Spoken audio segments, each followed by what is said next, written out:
reka dutangire tubasuhuza tubahereze ikaze kuyoboka Mana TV ndetse no kuri Bwiza TV. Amakuru meki. Joel, amakuru ni meza cyane turashima Imana. Yes, natwe turaho kuyoboka Mana turakomeye. Reka twongere twakire rero bano bakozi b'Imana. Ariko reka ntagire mbasuhuza aho muherereye hose mu turere dutandukanye, mu ntara y'Amajyepfo n'Amajyaruguru, Burengerazuba n'Iburasirazuba ndetse no mu mujyi wa Kigali. Nyine twibukiranya ko turi muri gahunda ya guma mu rugo kubera icyorezo cya COVID-19, ariko nubwo turi muri gahunda ya guma mu rugo, Yesu we akomeje akazi nk'uko twabivuze mu biganiro twakoze mu minsi ishize yuko Imana itazabura kugirira abantu neza bayo kubera yuko imigambi yayo ni myiza kuri twebwe. Reka rero nangire mbahereze ikaze kuyoboka Mana TV. Mwiriwe neza kandi murakomeye? Muraho neza. Amakuru. Yewe turahimbaza umwami. Guma mu rugo ibaguye, ariko se nanenye wange baguye neza. Burya hari umuntu uguma mu rugo igwa neza se. Bibiri iravuga ngo nimugubwa gitumo nibibagerageza by'uburyo butari bumwe ngo mugire mute. Ngo mwihangane ngo ugira kwihangana gusohoza umurimo wako. Mwihanganye rero. Umvara cyane. Reka nkubwire ikintu kimwe Joel. Ubuzima tubayemo kugira ngo ugire ibyo ugeraho, kugira ngo ube muri iyi si nuko wihangana. No kwihangana. Yewe ndetse no kuzabona Yesu no kwihangana. Birasaba gutegereza wihanganye. Uko umuntu yananiwe kwihangana nyine ibintu byose bisaba murabona ko bihanganye, natwe turihanganye, namwe murasabwa kwihangana. nta n'icyacitse, nta n'igikuba cyacitse. Biravuga ngo nta kigeragezo cyiza atari rusange mu bantu. Ntabwo ari mu Rwanda gusa, ni isi yose. Ni icyago cyagwiriye isi abantu bahanganye nacyo. Ubwo ari rusange mu bantu rero turakomeza nyine kukirwanira hamwe. Erega je sinzi umuntu twarimo tuganira ariko umbwira ati ariko Joel nyaboneka ujye ukorera ubuvugizi n'abapasiteri nibajya kubarura abahabwa ibiribwa nawe urumva kwa pasiteri abari ahantu hiyubashye ukuntu ku buryo usanga abantu ku muhantu habarurwa ngo bahabwe ibyo imfashanyo. Biragoye ko kwa pasiteri hazamo kwa journaliste Joel, kwa Meki natwe rero kujya twikorera ubuvugizi n'aba pasiteri dushinzwe tukabavugira. Ndabesha pastor mba ku rubuga rw'abapasiteri, ariko nyine ibintu ntabwo biba byoroshye, ariko kuko twigishijwe kwihangana twihanganiye mu mwami, tuzi kubaho mu bisaga, tuzi no kubaho nyine ibintu nta bihari.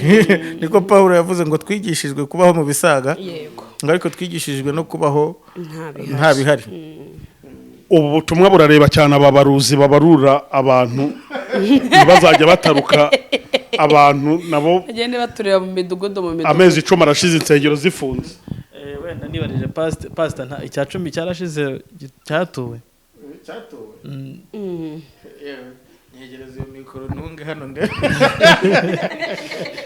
hamekisha hayo taturu nindu yatura koko. Oya ndibaza ko ivango iyo umuntu atuye ngo abatuye hatagera ingese aba yabikije. Iriya ni imirimo tuzasanga mu ijuru y'amakamba. Naho tukiri muri covid, naho tukiri mu izi turarya turambara. Rega hari abantu banazi ko uyu murimo ngo urimo kashi. Wenda hari wagize Imana bikamuhira, ariko njyewe yageze mba vice president. Nimba hari ikintu gitera stress, nimba hari imihangayiko n'idini ririmo, ahubwo sinzi impamvu abantu babyirukira, kereka iyo ufite mwindi mitwe yindi ufite wenda, ariko yikora umurimo wa data mu buryo buri bwo buciye mu mucyo. Ni ukwitanga. None se ko amadini ahora avuka buri munsi yavuka nta kintu kijya mu mufuka, nta nyungu, kuko hari inyungu ebyiri. Ukiri mu isi hari inyungu ebyiri, inyungu yo kuzajya mu ijuru, hari n'indi yo kugira gute, yo kubirwa inshuro 100 uri mu isi. Ariko burya Imana ntabwo itangira umugisha mu rusengero gusa. Ngiye nkunda kuganira n'abandi bapasiteri. Hari nk'umupasiteri w'inshuti yanjye afite imodoka nziza agendamo, ariko abakristo bazi ko nyine ngo yayiguze mu maturo yabo, ariko yambwiye inzira byanyuzemo kuntu ari umuntu gusa. Itorero ikintu uri gufasha no kuba ufite adresse yizwi, ukaba umuntu ukorera mu mucyo, urumva.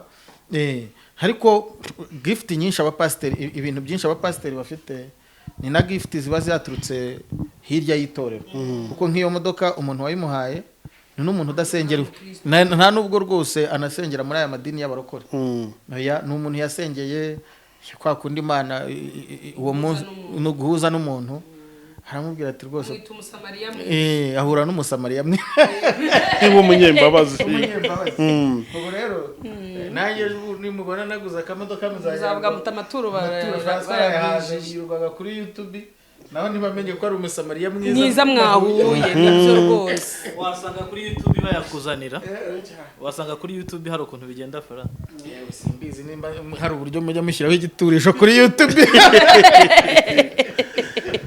aha reka tujye mu ijambo riri mu Baroma Gihozo reka musaba abanza ari insomere ngira ngo ni Abaroma ni ijambo rivuga ngo ni gute umuntu yarwana ni yanesha ibigeragezo ngira ngo ubwo mwahumvishe cyane mwe mwaba pasiteri mwe reka masabe abanza hansomere kugira ngo abariho mpera ikiganiro cyane. Abaroma ibice 7 n'umurongo wa 21 haravuga ngo nuko rero mbona yuko amategeko anyifuriza gukora ibyiza nyamara ibibi akaba ari byo bintanga imbere nishimira amategeko y'Imana mu mutima wanjye ariko mbona irindi tegeko mu ngingo zanjye rirwanya itegeko ry'ibyaha ryo mu ngingo zanjye amen.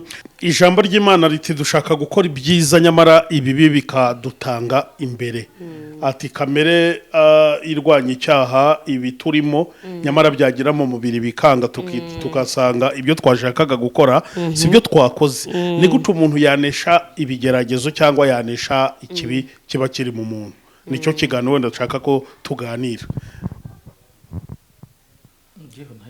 Yego murakoze cyane ahubwo numvaga mbere na mbere twakabanjije gutandukanya ibigeragezo n'ibibi. Yego kuko hari ukuntu abantu bashaka kubyumva kuko hari igihe umuntu abaho mu bigeragezo wenda tuvuge by'uburwayi ibigeragezo by'urugo rubi ninjya mvuga nkatanga ingero kungo niba kankondane kuko umuntu asoma igitabo yize ntabwo ajya atanga igitabo cy'ibyo atazi ushobora guhura n'ikigeragezo cy'urugo ariko nibisobanuye yuko uyu muntu yahuye n'ikibi yakoze ibibi. Rero Paulo w'ibyo yashaka kuvuga hano yavugaga ibibi by'ibyaha gerageza gukora gukiranuka mu byiza ariko ibibi ibyaha bikananga imbere. Rero ndagira ngo ahubwo tubanze dusobanukirwe ibigeragezo ntago ari byo byaha oya ibigeragezo biri kwabyo ni ibyago n'amakuba dushobora guhura nabyo hanyuma n'ibyaha bikaba kwabyo. Rero ibyo Paulo yavugaga ni ibibi by'ibyaha avuga ati ngerageza gukora ibyiza ariko ibibi bikananga imbere. Impamvu rero ibibi bidutanga imbere reka duhere ku muzi ubundi twebwe tuvukira mu nkomoko y'icyaha kwa Adamu mu byaha. Uyu mugabo Adamu igihe yajyaga kurya itunda tayari ibyaha byatangiye kwinjira mu bantu.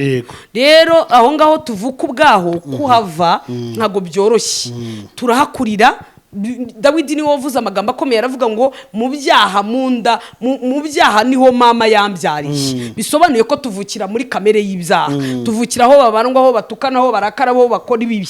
Noneho icyadukijije na amaraso Yesu Kristo twamenye ejo bunda nibwo tumenye Yesu ariko twavukiye ahantu habi. Rero utumaze guhindurwa na Kristo niyo mpamvu umubiri umurimo wa kamere igambirira kugira ngo umuntu akora ibyiza ariko kamere igahita imutanga imbere ikazana bimwe bya kera byo mu nkomoko ikazana bwa buzima wabayemo kera. Rero impamvu nuko twavukiye mu byaha tugakurira mu byaha nubwo twahinduwe n'amaraso Yesu Kristo ariko ntago twakwirengagiza. Paulo yaravuze ngo ntago twakwirengagiza ko twabanje kuba batukanye n'abarenganye hatagize umuntu wirarira. Ubwo rero uyu munsi wa none kuba kamere ihitizana za decision za kera nuko nyine kamere tukituyemo kuko kamere irangiranye nayo yapfuye. Ni gute rero noneho umuntu yabinesha yanesha kibi kizana icyaha umuntu yakora iki yabinesha uzi kukinesha icyambere ubundi nawe kwizera amaraso Yesu Kristo. Ubundi iyo wizeye Yesu nk'umwami n'umukiza ukamwakira mu mutima wawe ahindura kamere. Uwanywaga inzoga ntasubira mu kabari uwasambana agasigara yumva bidashoboka kuko tayari wahinduwe winjiwe mu bundi buzima. Rero kwakira Kristo nk'umwami n'umukiza nibyo bishobora kuguhindurira amateka yo kunesha icyaha. Reka mbaze na Pastor François wenda arakomereza ariko asubizanye n'iki kibazo n'ubundi ubundi twagize gutya turabwirizwa turangije twakira Yesu Kristo nk'umwami n'umukiza turabatizwa mu mazi menshi abandi bafite ukundi bizera imibatizo yose yizerwa turayikora ariko nyamara n'ubundi ntabwo byadukuyeho yuko tugambirira rwose mu nyijoro tugasenga ati Mana iri joro bane natwe mu gitondo twajya kujya mu kazi tugasenga nyamara bya bindi twagambiriye byiza twashakaga gukora tukisanga ibi byadutanze imbere turamutse tuvuze yuko icyo kibikineshwa no kwakira amaraso no kwakira Yesu Kristo nk'umwami n'umukiza gusa byo ubwo twaba tukinesheje kandi twaramwakiriye tunagambira gukora neza nyamara tukisanga mu bibi. Reka ngaruke inyuma gato mwihangane cyo ndagisubiza. Hari uburyo mwene data bitandukanije ni byiza. Yavuze ngo tandukanye ibigeragezo n'ikibi kandi koko yabisobanuye neza. Ikigeragezo ntago gisobanuye ikibi kuko ibigeragezo biri uburyo butatu. Hari ikigeragezo gituruka kuri Satani ariko ashaka kugusunikira mu kibi, kiracyumva. Hari ikigeragezo gituruka ku Mana kiza kije kugukuza. Muri Yakobo igice cya mbere ubene data ni mwugubwa gitumo n'ibibagerageza by'uburyo butandukanye ngo mwihangane. Agakomeza avuga ngo kuko hano reka mpasome wenda kugira abantu bahumve neza. Yakobo igice kimwe umurongo wa mbere umurongo wa kabiri. Bene data mwemere ko ari iby'ibyishimo rwose nimugubwa gitumo n'ibibagerageza bitari bimwe menye yuko kugeragezwa ko kwizera kwanyu gutera kwihangana ariko mureke kwihangana gusohoza umurimo wako mubone gutungana rwose mushyitse mutabuzeho na gato. Iki kigeragezo gituruka ku Mana kiza kugutunganya kugira ngo ushyitse hatabuzeho na kimwe na gato. Pastor wenda mu maboko y'Imana burya habamo ibyiza n'ibibi. Ubwo niba uvuga ko ahari ibigeragezo Imana y'ubwayizanika icyo wita ikibi ni iki? Icyo wita ikibi ni iki? Yego, ikintu kiza gutunganya umuntu ubwo ni kibi. Ikintu kiza gutunganya umuntu ni kibi. No, mu bintu Imana ifite mu ntoki zayo harimo n'ibigeragezo kandi ari ibintu iza gutunganyije abantu bayo ngo babe bashyitse ngo hatabuzeho na gato. Mu maboko y'Imana harimo ibigeragezo waruzwa ntabibamo. Hari umuntu wari watwigishije yaratubwiye yuko mu maboko y'Imana habamo ibyiza gusa. N'ibi bigeragezo ni ibyiza kuko ntago bizi ikibi. Ntibizi biza kugutunganya. Byarakantu kamwe mbona. Akantu byo wenda ari kuvuga nuko wenda ikibi nitukivuga turagikubita amaparita abiri nacyo. Hari ikibi Satani azana akakizana ku buzima bwawe agambiriye kukwica. Habakaba rero n'ikibi Imana irekura kuri wowe kugira ngo kigutunganye. Urugero Yobu nka buriya n'Imana yabyemeye. Yobu kimuza kandi ntago cyari cyiza. Ukirebye mu maso ni kibi ariko cyatumye akomera. Natwe uyu munsi niwe rugero rwiza dutanga ku bantu biyangana. Rero hari igihe kibi cyiza cyitwa kibi ariko kivuye mu maboko y'Imana ngo igutunganyemo ikindi cyiza kurushaho. Ku bantu ni kibi, ku Mana ni cyiza. Haleluya. Ku bantu ni kibi ariko ku Mana ni cyiza. Cyo ni ikigeragezo cya kabiri navugaga. Icya gatatu banza narigeze nkivugaho ni ikiza kureba ko wakuze. Ni timasi kizanwa nande cyo kiva ku Mana. Nacyo kiva ku Mana. None se marayika aravuye si marayika ufite timasi mu ntoki? Yego ari gupima abantu. Ese wagize ngo iyi corona yo ntiyaba timasi? Ushobora nko gukizwa bamara gukizwa rwose kandi wenda wari umutera amakofi wize na karatura kazi wagerara ku muhanda agasaza katagira 15 kakakwitendeka mutanareshya kagagara ko gatablete kagagukubita urushyi. Aho hantu Imana iragupimye ngo irebe ko yangumi wareze kuko unamukubise nta wakwegura. ariko Imana iragupimye ngo irebe kuza kugira kuri iyo ngumi. Umuntu agahaguruka Joe akakuvuga ku buryo usigara uvuga ati nanjye muri ryo muvuga kandi uramuzi wenda yabaye iwawe, umuzi wari umucumbiki, umuzi wari amagaburiye, umuzi ubukene bw'umuzi inzara ye, ariko akakuvuga we mu by'ukuri byakuvuze si uko udafite ubusobanuro, ariko kubera ko ari timasi niwemere kujya mu bantu ngo babwire ngo nyamara nubwo mvuga uriya muntu byagenze gutya na gutya, we ntubyemerewe. Urugero, umuntu akakuroga neza akagutsimbura, ariko ntufite uburenganzira bwo kujya mu bapfumu. Wanabireba abantu bakakubwira bati ariko ubu wowe wakwirogoje, dore ibi ni uburozi, ariko ntiwemerewe. Imana iragupimye ngo irebe kwizera kwawe. Avuga ngo hari ibintu rero tuba tutemerewe. Yego, kiza kureba ko wakuze, reba ko wakuze cyangwa wizeye.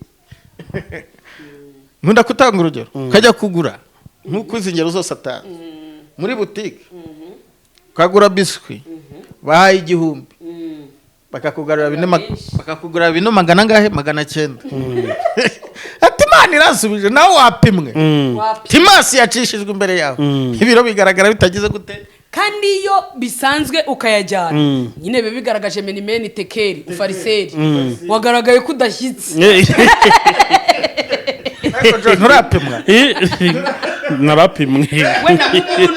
Umuntu umugurize kandi umukunda pe, umugiriye neza agukuzeho, narangiza agerekeho no kukuvuga hati runaka nimbwa n'umuswa n'iki nta n'icyagira, kandi uramutunze wamwishyurinze amezi 2, ariko ise akugira umuntu udasho, ariko ntufite uburenganzira bwo kwisobanura mu kigeragezo kubera iki twapimwe. Pima inkumi kaza gusenga iwawe yambaye akajipo kamini iwawe, amazi imisi yarakwihoreye. ese uriya meki ntarapimwe. Masi koko Yarapimwe ariko yaratsinze.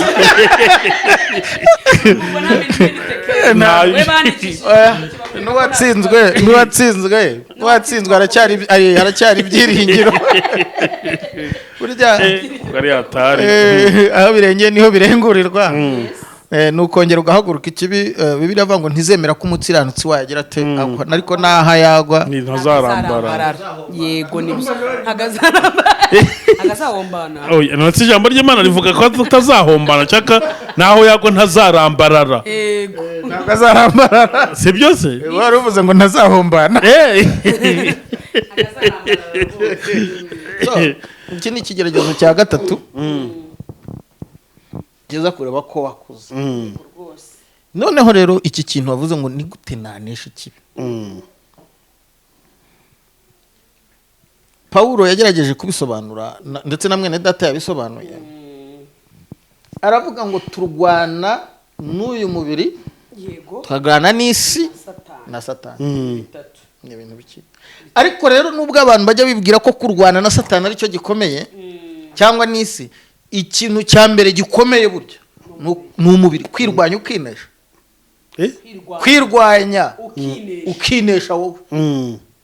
Wowe ukirwanya bitekerezo ya kamere navugaga, ukayitsikamira kugeza ku rwego wumva ushobora kuyikontorora. Yego, nibyo kwirwanya ukinesha. Wowe uzi kwirwanya, so travailler, so combattre, wikoramo umurimo. Wewe ukirwanya muri wowe ukikoramo umurimo, mbese mbere yuko ukora ahandi hakagira intekerezo wica, hakagira ibyiyumviro wica, hakagira ibintu wibuza, hakagira imyambaro wibuza, hakagira ahantu wibuza. Kandi ibi bintu ni byoroshye, bigendanye na ya magambo avuga ngo mu nzira ya Kristo n'ahantu hafunganye. Bivuga ngo na ahantu wagusaba ko hari ibintu by'ibiro wakagendanye, ariko hari ibyo wiyambura. Wiyambura uwo munezero, wiyambura yamajwi kwa kundi wabyumvaga, uko kundi uvuga hari icyo wasubiza, kuko numvaga ari wowe watera ikofi, ukirwanya muri wowe. Kandi kwirwanya ntabwo byoroshye, ubundi bihera mu ntekerezo. Ntabwo kwirwanya kujya gukubita umuntu ingumi ngo umwereke ko wize karate ni ibintu byoroshye, ariko bituruka mu mutwe. Kandi tuvuga uti umuntu akunsuzugura mu bantu n'abagukikije, ibitekerezo bikakuba kubwira ati mukubite ku byo atazongera n'abakikije watazagira n'uwongera gukurikirana. Ariko ukirwanya muri wowe, kajya ubwira intekerezo ngo ceceka, si igihe cyo kurwana. Ceceka mutima wanjye, tuza turiya, kugeza ku rwego umutima umanura wa mujinya wose wari wazamuye na ya ngumi n'uburyo wayimukubita ukabimanura bikaza guhinduka fo, ukinesha. Ese wagize ngo ni intambara yoroshye? Ntabwo byoroshye. Kwirwanya ukinesha Bibiliya avuga ngo mutambe ni mu Baroma ngira ngo naho 12 mutambe imibiri yanyu ibi bitambo bizima byera bishimwa n'Imana. Yongera akantu ngo niko kuyikorera gukwiriye. Gutamba bisaba kwica. Gutamba bisaba kwica. Kwica birababaza n'ukwibabaza wowe. Birababaza. Gutamba no kumena amaraso. None uyu mubiri n'ukutamba. Abo ari ikintu kimwe batazi. Gutamba nagara kumena amaraso gusa. Nyuma yo kumena amaraso ukanatwika. Kuko nibwo igitambo cyumvikana. Kugira ngo cyitwe igitambo nagara kugifata ngo uze wica iryo tungo cyangwa wica icyo kintu ugende. Uramena amaraso nurangiza unacane. Kora umurimo wo gushaka inkwi utwike. Ubwo uri kwitwika. Ushe kugeza ku rwego Imana ivuga ngo uyu mubiri ni igitambo kizima kera. Haleluya. Amen. Leta ya bini mora. Esta ya bini monga tekinima ni ibintu bituruka ku mwuka we. Ni imbaraga z'ikirenga uko nabivuga zishobora kugushoboza wowe ubwawe kwitera icyuma warangiza ukanifata uri umurambo ukirambika ku gicaniro ukenyegeza inkwi. Icyo gitambo kigashya. Haleluya. Kugeza ku rwego kiza kuva mu undi muntu. Haleluya. Undi muntu w'imbere akaza bigaragarira amaso y'Imana n'amaso y'abantu ko uyu muntu yabaye igitambo cy'Imana. Apana ibyo kubyivugira wowe ahubwo uyu muntu uvuye muri wa muriro lela demo sakinima niho Imana ireba ikavuga ngo uyu muntu ameze nk'uko umutima wanjye ushaka. Hanyuma n'abantu bakubonye bakavuga kabisa uyu muntu yihaye Imana. Buriya ko yatanze umubiri we. Kwiha Imana abantu bagira ngo ni ibintu byoroshye. By'amagambo. Si kanzu y'umweru, si igihe umaze mu myaka y'ibi bintu by'umurimo. Ubu dushobora gukora umurimo imyaka myinshi ariko utariha Imana. Umuntu ashobora kubwiriza hano Jowe ariko atariha Imana. Kwiha Imana kugeza ku rwego abantu bakureba bakumva impumuro yawe ntiwumura nk'iyabo. Haleluya. Bakumva ibikorwa n'amagambo umeze nk'umuntu waciye ku gicaniro. Niho rero Paulo yasoje pasiteri yavuze avuga aravuga ngo meze nk'ibisukwa. Narinzi byo kwizerwa. Netopide sayinigine. Kumera nk'ibisukwa ku gicaniro. Birumvikana wewe noneho yamaze kuva muri wa muriro. Yarenze rwa rwego rwo kwica. Muhe mikrofone. Haleluya, haleluya. Reka sanitizing iyi. Fashijwe. Yarenze rwa rwego rwo kwiyica. Yarenze rwa rwego rwo gupfa. Yarenze rwa rwego rw'irari. Yarenze rwa rwego rwa kamere. Ariko Mana ndafashijwe. Haleluya. Aho ngaho abantu babyumva negene manda ya sakita labonema. Yarenze urwego rw'abantu bareba. Yego. Ntakiri mu mijinya. Yego. Ntakiri mu majwi kamera mubwira. Ntakiri no kuri rwa rwego wa mukobwa azanga musengere atekereze ku matako nana yareba menu wameze nk'umuntu uri kugenda mu isi ariko atabayo. Barahari abo bantu barahari bari kuri iyi si bameze nk'abadahari ahubwo bafite amakuru y'ijuru. Amen. Haleluya. Amena. Haleluya. Bamaze kumera nk'ibisukwa ku gicaniro. Avuze akantu kumera nk'ibisukwa ku gicaniro. Amina. Ari jye warapfuye ariko utaratwikwa. Yego. None wabona ibituma uzuka ukazuba ukaba warapfuye ariko utaratwika. Akantu gasobanura ari jye n'ibyumba bibiri umuntu agomba kwinjiramo kugira ngo agere ku rwego rw'ibisukwa. nawe ndumva ndangiye gufashwa. Nenota siba ya ushobora kuba ndari narapfuye ariko narashya uyu munsi ntwike. Utwikwe hagira ibintu Imana itwika. Ari jye warapfuye ariko wabona ibikuzura. Tuvuka bivuga ngo uwo muntu ntago yahiye. Ntago yahiye ariko yahiye umera nk'ibisukwa hehe ku gicaniro. Jo nawe gutwika. Haleluya. Haleluya. Haleluya. Amakimushiririza hariya. Imana ishimwe. Amina. Imana idufasha. Imana ihabwa icyubahiro. Imana idufasha. Amina daisikala manda stido binima. Heletopita. Bibiliya ivuga ngo umuntu ari mu isi abafasha igihe mu ntambara. Bizo rwose. Hari abantu bavuga ngo nakiriye Yesu. Kumwakira ni kimwe no kumwizera kuko ijambo kwizera Yesu ni ibintu bumva ko ari ijambo kwizera gusa ariko kwizera Yesu birimo udupariti bifite content bifite ikibigize harimo niyo ntambara yo gufata icyo Bibiliya ivuga ngo sukumaze gufata rwose ngo ahubwo ndarushaho kurwana ngo singire icyo Kristo yamfatiye icyo Kristo yagize gute yamfatiye lebo sanemanda intambara turimo ikomeje kugira ngo ushobora kuba wicaye aha utaragera ku rwego rwo kugera ku cy'Imana yagufatiye ukaba utaragera no kuri 20 utari watangira kuko uracyari mu ntambara icyo wakoze wowe ni acceptation de l'invitation wemeye invitation yo kwinjira mu marushanwa ariko arimo kurwana kumwizera waramwakiriye ariko ukeneye no kumwizera arakantu ngemvuga nuko abantu wenda akakanya ndafite umwanya wo kugasobanura Imana yapfuye muri Satani icyatunesha isigamo icyo twanesha Haleluya afashijwe ma yakuye muri Satani icyatunesha ariko isigamo icyo twanesha ariko twarwanye ntabwo kwicara Imana duhimba kandi intambara ibamo ibintu byinshi yego intambara hari abayigwamo yego hari abayikomerekeramo yego hari n'abayitsinda yego ariko abantu bafite igice gifite mu ntambara mujye mwibuka ko harimo n'abayungukiramo byari n'abantu basahura mu ntambara bagakiriramo akazaga yari umukire mu ntambara ariko nyuma y'intambara ukongera agakena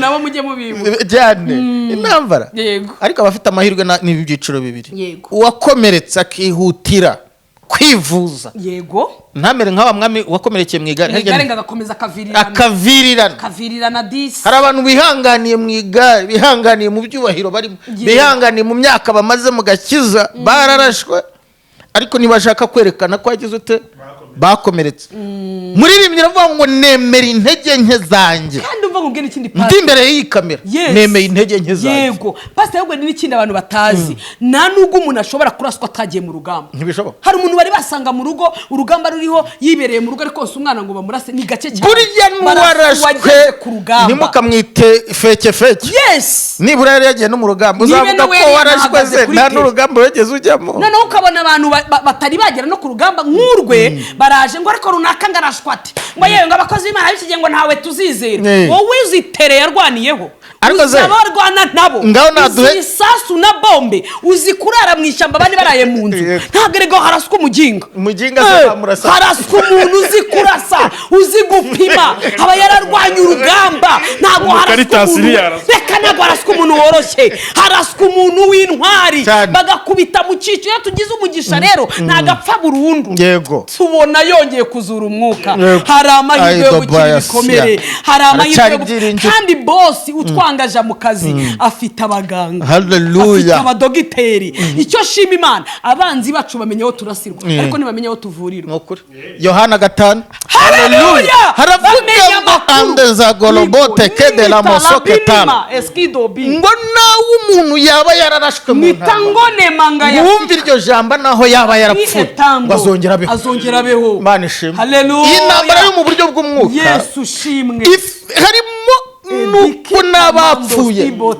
haleluya Imana ishimwe umva ijambo riryoshye muri Yuda igice cya mbere yego riravuga ngo nuko amina Mose arashwe yego marayika ahagarara ku ntumbi ya Mose ako kantu abantu batakibuka yego ntabwo intumbi zose zihagarirwaho na marayika ni intumbi iri wanted ni intumbi iri wanted uzi ko ari intumbi ikenerwa ku rugamba hari intumbi hari ikindi kintu mutazi ntabwo intumbi zose zijugunywa uko zibonye ni intumbi y'umwami haleluya umuntu Imana yemera ntabwo ajugunywa uko abantu babonye bamenye intumbi y'umwami ntigihara ku gasozi ariko ntibamenya aho yashinguriwe ubundi uzumva abantu bavuga amakuru ngo runaka ngo yararashwe ariko se yashinguwe yego gora ko mutaratwereka ahantu yashinguwe ngo bamworo tuwe ngo ndingiriye imisaraba mwumvishe ko yaraswe gusa ariko bosi afite ibitaro intumbi iguye no ku rugamba amina ntabwo iherekezwa nk'izindi ntumbi oya ahubwo buriya ngo zibanzwa no kuvugirizwa indirimbo kuko bariya ni abantu bakaze cyane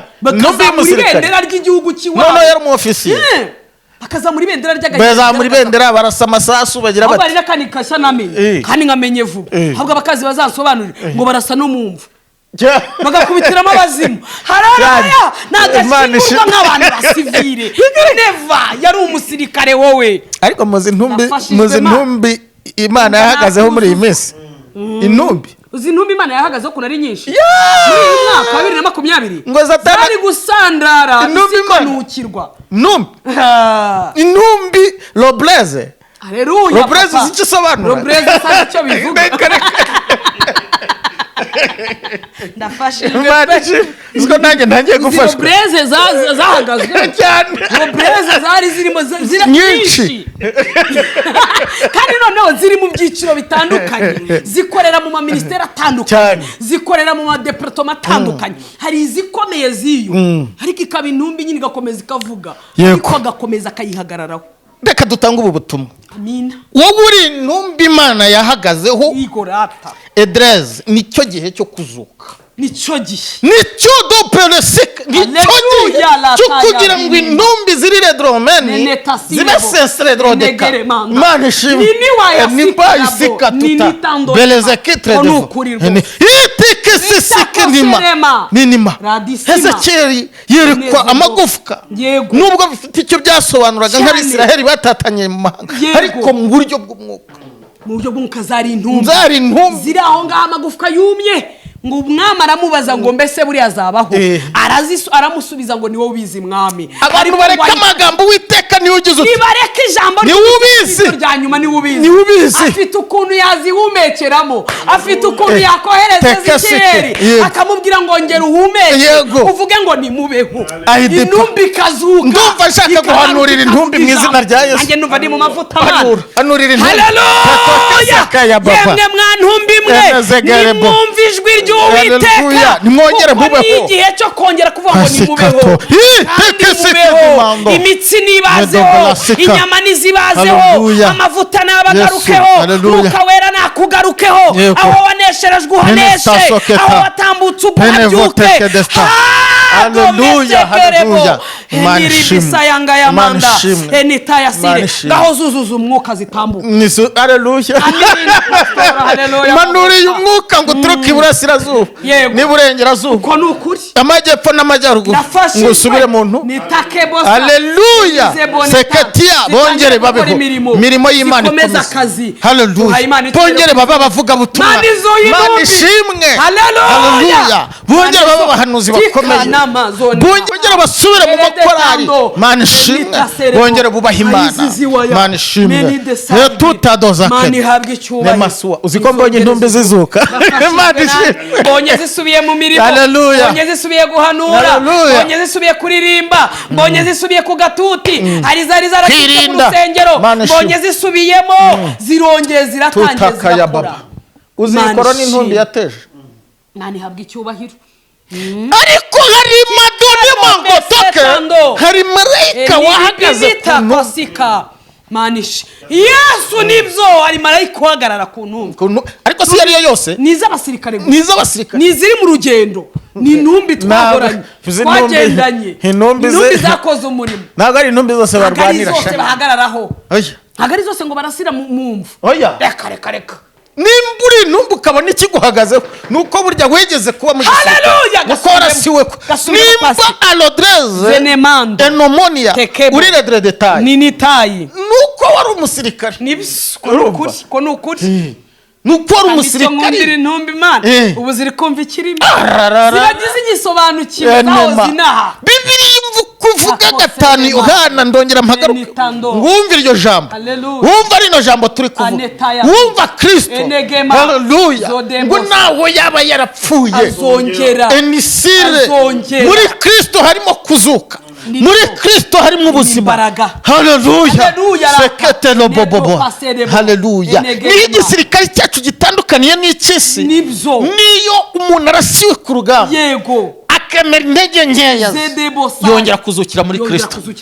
Imana ishimwe. kandi Imana ikamugaruraho ibihe Imana n'ibyo yahoranye kera. Imana ishimwe. Imana ihabwa icyubahiro. Tutadebaya. Hayazima. Hallelujah. Lalatando. Rwana intambara nziza Yesushi desikayama. Kristo ni imbaraga zawe hatubugingo aguhaye buguhesha ibyishimo.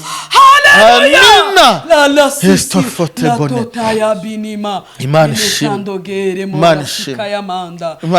ishimwe. Ni gute twanesha ikibi? Niko Joel yatubajije. Cyambere nkuko yabivuze ni ukwinjira muri Kristo, kuko dushobozwa byose nande na Kristo uduhimbaraga ko nukuri. Amina. Wowe n'imbaraga zawe, wowe na kamere ziwanyu ntiwabishobora. Yesu Kristo. Amina. Niko yavuze Zaburi 51. Dawidi yarabivuze mu muzaha mama niho yamuzariye. Haleluya. Ariko umva ijambo ry'Imana. Imana ishimwe. Bivuga ngo nsanze ni muri Yeremiya. Yeremiya ngo nsanze wigaragura mwiva. Ndavuga ngo baho. Nubwo uri hehe? Nubwo uri mwivata. Nubwo uri mwivata. Ariko nubwo uri muri demande. Niko babyita. Nubwo byanze. Nubwo ufungura bikanga. Nubwo wongera gusenga bikanga. Nubwo ugarura ibihe nibigaruke. Nubwo wiyibutse ukabona byararangiye. Haleluya. Imana iravuze ngo baho. Baho. Shambo ryitwa Yesu baho. Imana ishimwe. Telasile bosangonema. Totaya buryo bwo kunesha ikibi. Wikwiyanga. Icyambere irinde kwiyanga, wikwiyahura, wikumva ko byarangiye. Oya wibona kutazongera. Wikwigirira nabi. Imana ishimwe. Oya Satani yikubwira kutazagera unesha ngo akubwira ngo tegereza kurimbuka. Ko ntago bizongera. Oya Imana yagarura ibihe. Imana ikugaruriye ibihe. Nibyo. Imana irakuzuye muri Kristo Yesu. Nafashijwe Papa. Imana ishimwe. Haleluya. Haleluya. Uburyo bwo kunesha ikibi. Oniwa. Icyambere nukwemera intege nke zawe. Nibyo. Icyakabiri kwizera Kristo ko agira ati akurengera. Imana ishimwe. Icya gatatu Bibiliya iravuga ngo nukwihangana nkuko twahasomye muri Yakobo. Yego. Icya kane nukwirinda. Nibyo. Bibiliya iravuga ngo umunyamakenga yabonye ikibikije agira gute? Arakikinga. Reka guhasobanura. Umunyamakenga iyo abonye ikibikije arakikinga. Bisobanuye ngo umunyamakenga nago yora byose. Abundi agomba no gutoranya. Reba nk'urugero igihe Imana yabwiraga Gideon ngo manura abantu ku kagezi. Mbakugeragerezeyo. Yageze ku kagezi Imana iramwongorera ntiyatanga itangazo muri rusange. Iramwongorera abantu bari bunywesha amashyi ubashyire ku ruhande. Abajabagiza ku ruhande. Iyo umunyamakenga abonye ikibikije arabanza akanywesha amashyi. Akareba neza ibyo agiye kunywa. Nicyo bisobanura kudaha amazi ukareba neza ibyo ugiye kunywa. Hanyuma iyo abonye ikibikije rero arakikinga yirinda kugotomera ibyo abonye. Kuko iyo bajabika mu munwa buriya bari abantu impamvu Imana yababwiye ngo basubireyo uzi yariyo jowe nuko Imana yari imaze kubona ko banywemo n'imisundwe. Gusa umuntu yabanyweye umusundwe akazagera he? Musa umuntu yanga umunyorogoto ubwo urumva ni mu gihe gito cyane ubona ntabwo urugamba yarushobora ahita apfa ahagaze. Ubu hari abantu tugendana bamaze kunywa imisundwe kubera kunywa ibyo babonye byose barafata. Iyo umuntu yanyweye umusundwe yuma ahagaze ntago apfa ko kanya uramwumisha ukamunywa amaraso akuma ahagaze. Hari abantu bahagaze ku munwa gusa ariko mo imbere amaraso yarabashizemo. Rero byari bikwiye ko tubanza tukareba ibyo tunywa tutanywa ibishanga. Aho ngaho kanashaka gukorogoshoramo nukugira amakenga mu bintu bituma unesha ikibi. Nukugira amakenga sukuyora byose sukuyora bose sukufata ibyo sukujya hose yego sukwinjira hose sukugendana na byose yego sukwambara ibyo ubonye sukurya ibyo ubonye simvuga ubonye yose ntabwo ari na televiziyo zose hari ahantu ugomba kuba ugira ikintu bita amakenga hato kubundi ibi bintu ngiyemo inyungu ufitemo ni iyi mu kunesha ikibi harimo no kwiruka guhunga nicyo Yozefu yakoresheje. Mwana w'umuhungu nkunda musaza ntabwo ari ukurarika gatuza. Musaza wanjye hirya aha yari afite ngo ubwiza n'uburanga siko byamugendekeye mwene mama. Haleluya. We yari afite uburanga umugore wa Mukapotifari akamwifuza ariko ngo aremera agenda yambaye ubusa ariruka. Iyo bibaye ngombwa urahunga. Iyo bibaye ngombwa urababoroka. Wiga uko baboroka telefone siko nabyize ejo bundi uraboroka. Yes ibintu ubona bitava muri aboroka ntabwo ibintu byose ari ukurarika gatuza. Ubwo ubuhunze wiruka nta mpamvu yo gukomeza guhana n'umuntu ibiganiro ubona ariko kujyana ahantu habi. Rekura hari umuntu wigeze kwandika akantu aranangaza aravuga ngo iyo utazi gufata icyemezo uhora ubabaye, iyo utazi gufata imyanzuro uhora iteka ubabaye. Niyo mpamvu rero ugomba guhunga ibidafite umumaro ukabirekura ukakira. Harimo make uzi Adamu na Eva baneshwa n'iki cyabaye, bahaye umwanya Satani baratindanye. Rega buriya Adamu yari afite n'uburenganzira bwo kwanga ririya tungo kandi yari yaribonye. Yakubwiye ati nta mwanya dufite wo kuganira nawe, dufatanye randevu n'Imana. Yes, bakunze ibiyobokamana TV ndetse na Bwiza TV, ndababwiza ukuri yuko ngewe ndumva nta kindi kintu ndi buze kubaza rwose aba bantu. Ikibazo nabaje murakibuka, nabaje ngo twasomye tuvuga ko dushaka gukora ibyiza bikadutanga imbere, mbabwira uko warwanya ikibi, ngira ngo bagiye bagusubiza mu buryo butandukanye, ngira ngo bagusubije banyuze kure babicukumbura rwose, ngira ngo umuntu wese wateze amatwi iki kiganiro hano harimo ibisubizo. Nta kindi kibazo na kimwe mfite cyo kubaza usibye kugana ku musozo. Badukorera umwanzuro mwiza, Gihozo aratubwira umwanzuro w'ikiganiro nk'iki giki. Faraswa nawe turamuzaho nyine agana ku musozo anadusengera, bundi tuza tugana ku musozo. Reka mbashimire cyane kuba mwakurikiye kino niba ari ikiganiro, niba ari ivuga nako ni ijambo ry'Imana, byose biravangavanze, ubuhanuzi, intumbi zirazutse, bese mana yanjye ni byinshi. Byose Imana ibahereza umugisha cyane, kandi namwe kuba mwemeye gukora iri vuga butumwa, Imana ibaho umugisha nimutagwisarira. Babwiza ukuri yuko mutazabura gusarura. Gihozo muratanga na nimero za telefone kugira ngo bize kugenda neza.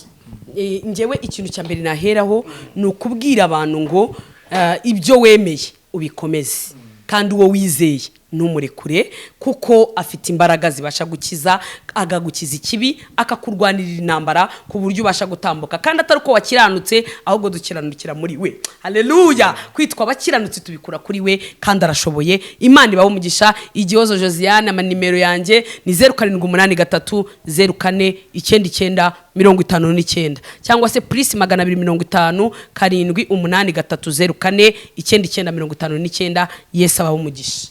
Nsoza nababwira ngo muririmbe indirimbo ivuga ngo murinzi wemenyesha igihe. Yes. 385 Yes. Harimo akace gato kavuga ngo guma hehe mu ntambara. Guma mu ntambara.